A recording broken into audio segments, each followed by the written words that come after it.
तो रामदास बोढ़ाना जी इतना पैदल चलते थे, 10-10 12-12 दिन लगा करके द्वारिका आते थे।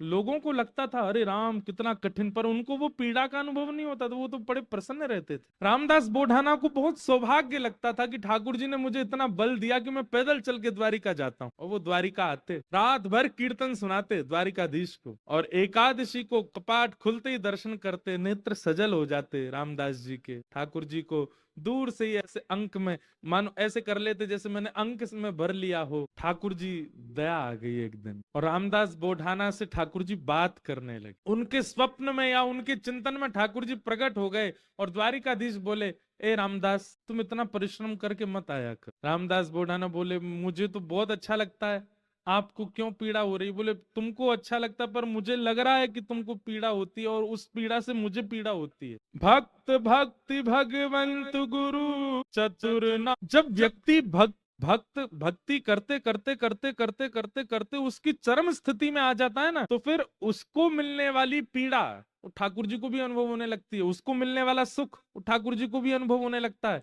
उसको मिलने वाला प्रसाद ठाकुर जी पा लेते हैं। संसार में केवल कहा जाता है, लेकिन यहाँ वास्तविक होता है कि आप पाओगे पेट उनका भरेगा, और ठाकुर जी पाएंगे पेट आपका भरेगा। कितने ऐसे प्रसंग मैं आपको सुना दूं। हमारे राधा कुंड में रघुनाथ दास जी षड गोस्वामी हुए अपने गौड़िया वैष्णव परंपरा में, उसमें एक रघुनाथ दास जी थे।